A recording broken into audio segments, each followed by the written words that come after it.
Y'all ready for this? I don't think so. Yeah. Oh, listen to this.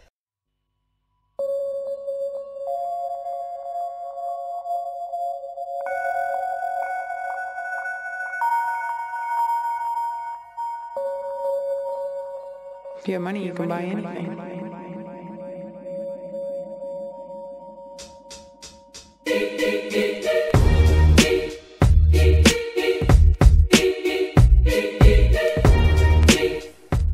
Bon ben voilà, vous avez vu les photos.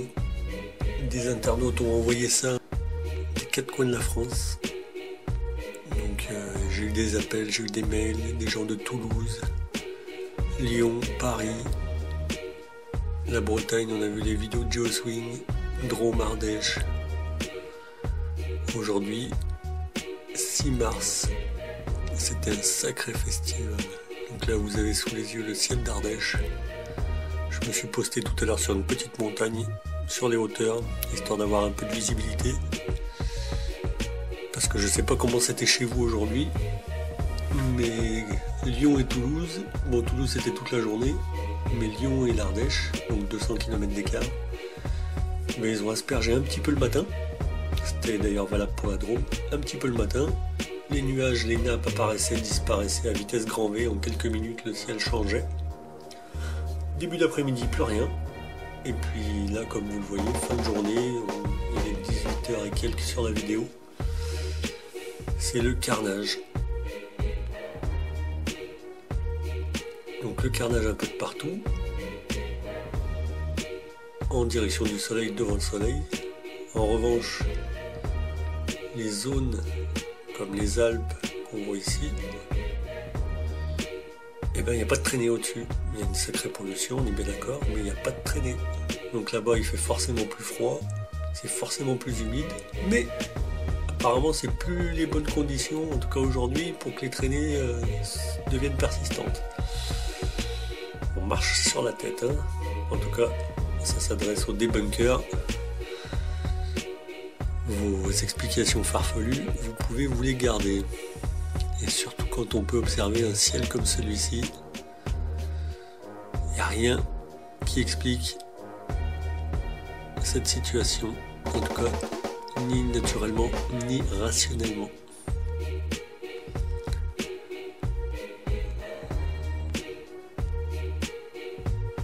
Donc vraiment situation spéciale. La dernière fois où le ciel était quand même bien marqué, c'était le 6 janvier 2015 sur le Benelux. Là, c'est une bonne partie de la France qui a été martyrisée. On voit les irisations de fin de journée, hein, ces espèces d'arc-en-ciel, lueurs. On a de part et d'autre du soleil. Et vous verrez aussi que j'ai pris les photos satellites, donc on voit une partie de l'Europe et la Méditerranée au sud de la Grèce. Vous verrez que la situation était spéciale aussi aujourd'hui. Voilà, des traînées de toutes les couleurs.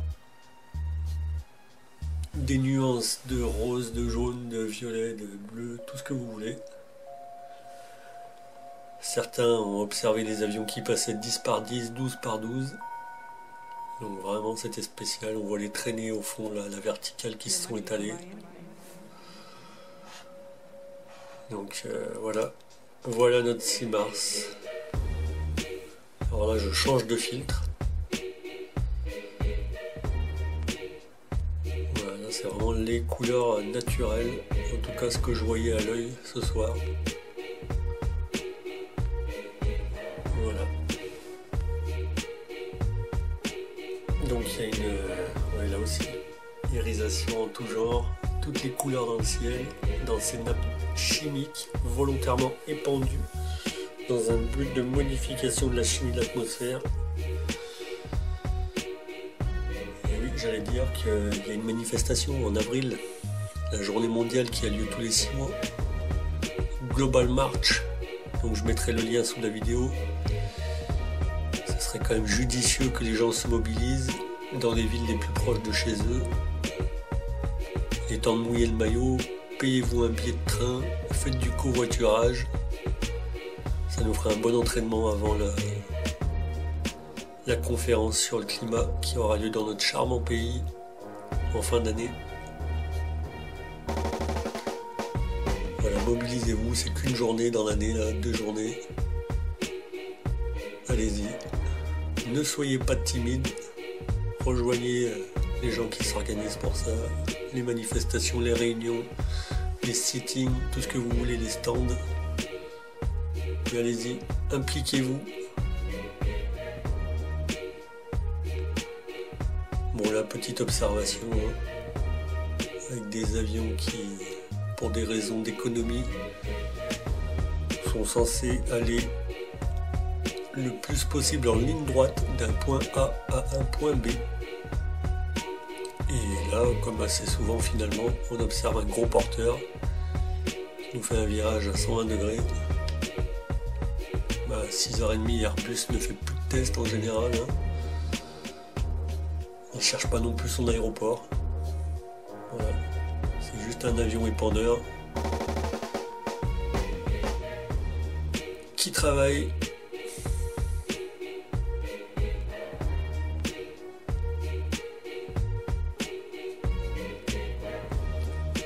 Enfin bon, n'hésitez pas à mettre en lien les photos, que ce soit de vos Facebook ou de vos autres réseaux sociaux, avec la journée d'aujourd'hui pour agrémenter cette petite vidéo, que les gens puissent se rendre compte de la situation sur un jour complet.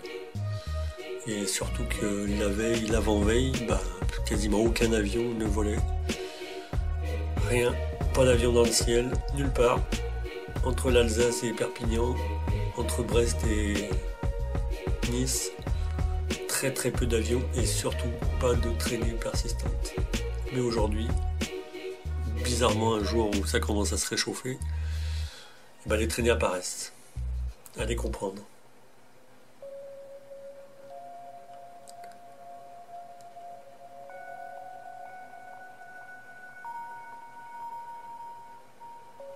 Allez, rendez-vous en avril ou à l'assemblée générale de l'association qu'on va mettre en place pour ceux qui voudront se déplacer.